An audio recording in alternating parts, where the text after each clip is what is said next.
Well,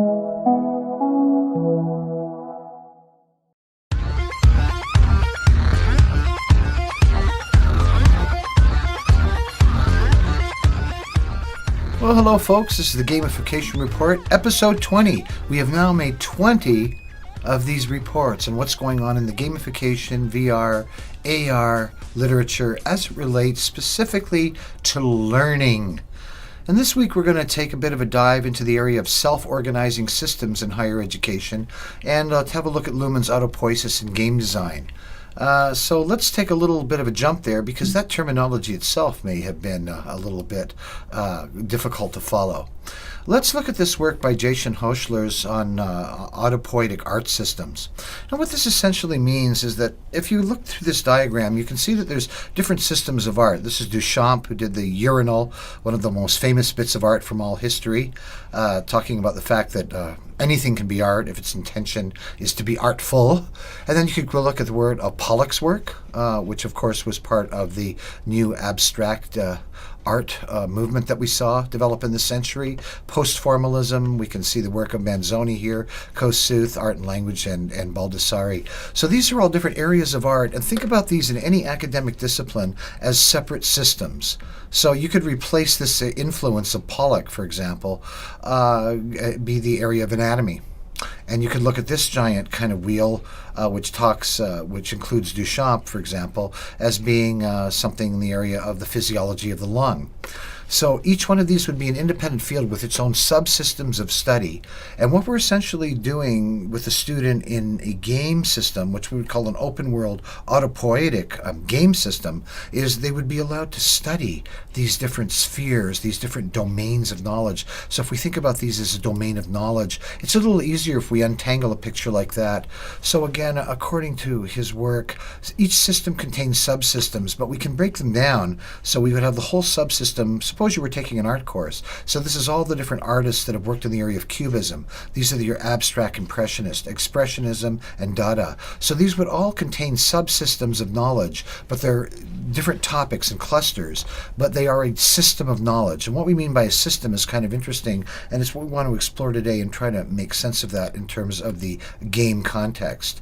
Subsystems have inputs and outputs. So a system is designed anything that takes an input and then produces an output. So a simple system might be one student with an input of what they're reading and the output of what evidence they produce of behavioral change as a result of learning, whether it's a quiz or an acquisition of a job skill.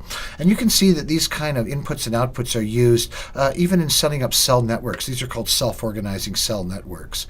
And so that you can see each one of these groups of users using a technological device is all a little system in which they're linking to a main output, but these are all inputs, and that output is kind of looking at signal. And so you can actually build technology networks using these kind of systems. So think about these being groups of learners, and each learner is a system, as it were. And then the topics themselves, of course, form a separate set of abstractions or systems. So we can talk about a game world. That is a game that you would play in which you would enter a role and be in an alternate reality, if you will, of what we call a virtual learning environment, as a system of learning and look at it from its system properties. Now, self-organizing systems have specific qualities, and that is there is a sense-making capacity of the system, the information in the system, and then the relationships in the system. So here might be the learner, here might be the knowledge, and this might be the relationship of that they have to other learners, or relationships to the formal knowledge, to the professor.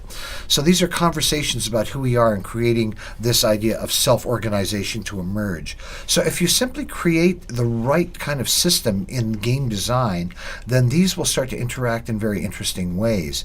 And there's an interesting quote here that nature is good at networks and self-organizing systems, but social systems are top-down and hierarchical. So we draw the basic assumption that organization comes from centralism.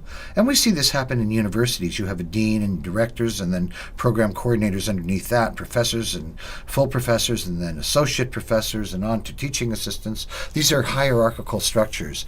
And hierarchical structures have some difficulties because they tend to silo knowledge. The dean knows things that the professor will never know about the organization. The professor may know know things that the dean never knows. And so they're kind of functioning in a hierarchy system. Whereas an open system, at a self-organizing system, the knowledge would move fluidly through each of its components. So we would talk about a complex system without centralized control, and this is how it might look. You might have portals, which could be places on the web where the student would encounter learning, and then they would enter into a virtual system which would evolve across the web as various portals put in. So this is the kind of approach we've used in our recent virtual internship game that we've designed with Baycrest Health Sciences and other partners, to look at how do we create a virtual hospital where each student is traveling through the hospital but learning different things in different parts of hospitals at the time. You don't have the whole class marching from ward to ward together. Students are allowed to explore any part of that virtual hospital and to take on activities, and they may be engaged in very different activities than each other in different parts of it. So there are many, many different types of systems. This is kind of fractal geometry, but we have what are called complex adaptive systems, self-organizing network systems, willful systems, etc., swarm systems. And these are many different ways of, again, speaking about game design and games and learning as a system of processes of learners. They engage in them rather than a motivational tool. I mean, there's some interesting work looking at how birds fly.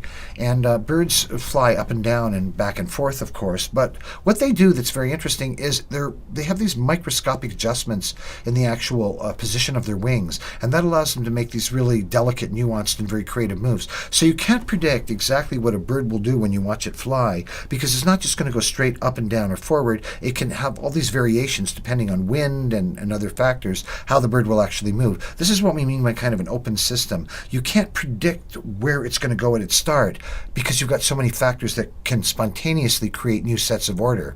So self-organizing factors generating knowledge system are what are called paradigm influences. And that is that the idea here that with every student, this is kind of going on inside them.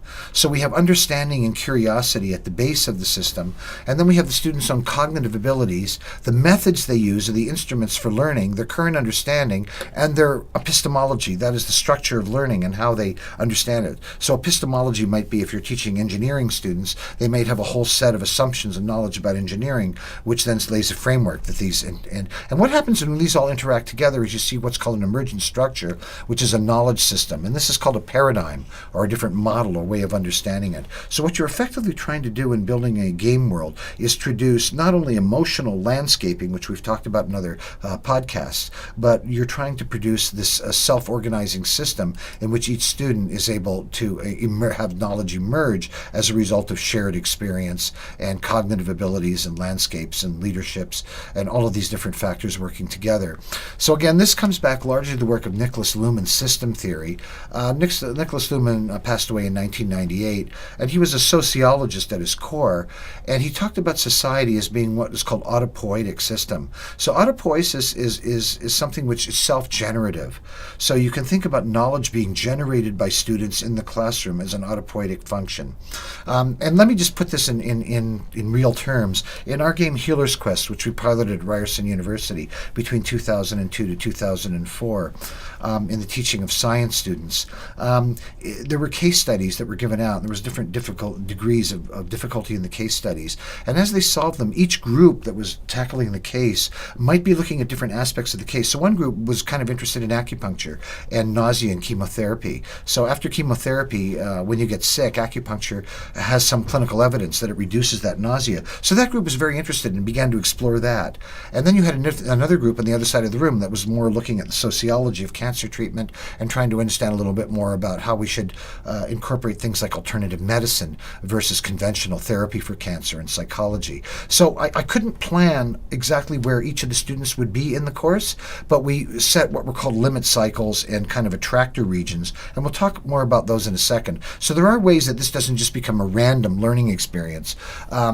And again, to put that in simple terms, if I give you case studies that are about heart attacks, and everybody's got different case studies about heart attacks, then surely by the end of that module, people will know about the anatomy and physiology of the heart, and they'll know a lot of the basics, because they had to keep thinking about that in terms of looking at the heart attack. So you can set, then that's called an attractor function. So you can create something like a set of learning objectives or competencies, which are an attractor region within the system that encourage this autopoietic activity.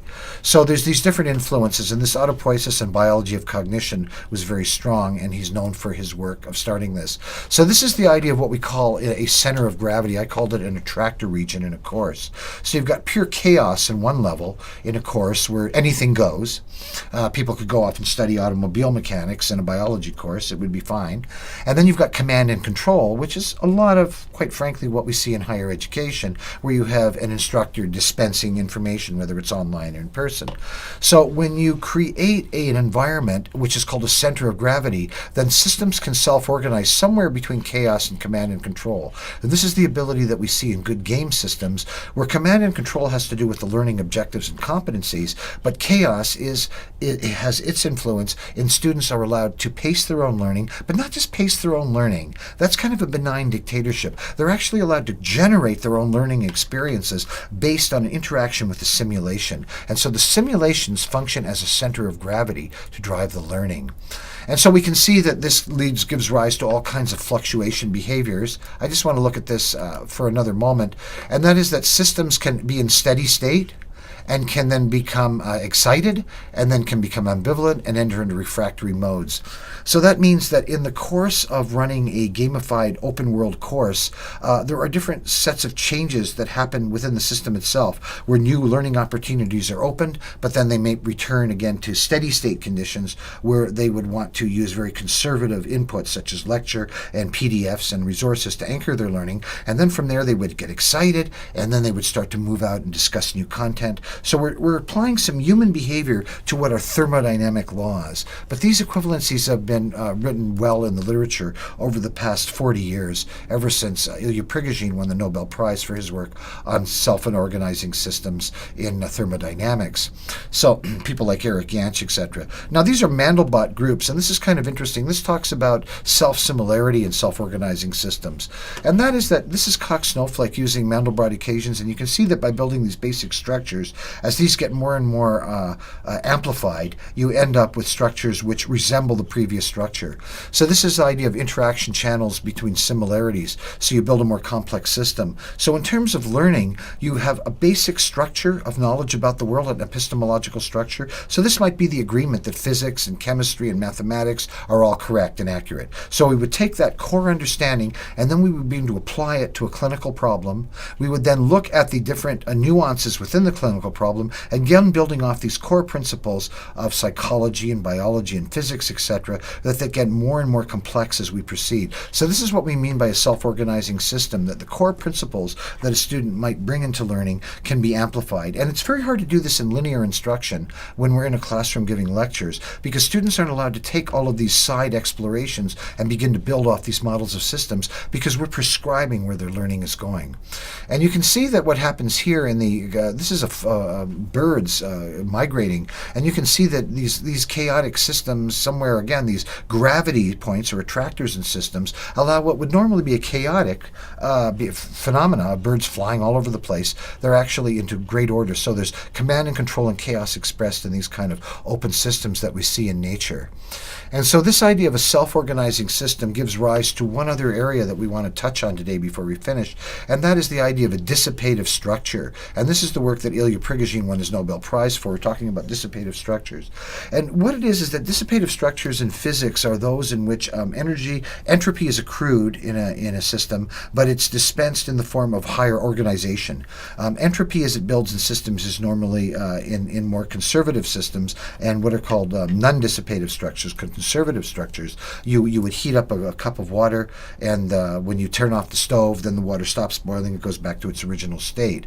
But when you look at something like time, and you look at something like chemical clocks, or the formation of yeast and mold populations, or the flight of birds, these are dissipative structures. So that is, higher order structures emerge. They're emergent functions. So that means that in the course of your learning, if we move it back and we talk about information here as being an input, it can be material information, that there is a structure, a dissipative structure that we form within the game system. So that is that we can't predict at the beginning of the course what each student will learn precisely. We don't know where the journey is going to take take them. It has to do with all of these other limit processes, such as their own prior experience and their social connection within the learning, and their strategies for dealing with case or scenario. So self-organizing systems, very interesting topic that we've looked at today, and how to build out game systems which allow learners to pursue their own learning paths and to really create an exploratory atmosphere in the classroom. And finally, we finish here with a great piece of art that is inspired on the basis of self-organizing systems. And this is what self-organizing art might look like. It is something which follows patterns, but those patterns are diverse and are unique, but yet there is a central pattern preserved, and we see this done beautifully in this kind of relief of a giant sculpture. David Chandross with the Center for Teaching and Learning at Humber College. I hope today has got you thinking about how to turn your classroom into a truly living, organic process. We'll talk to you next week. Thank you for watching.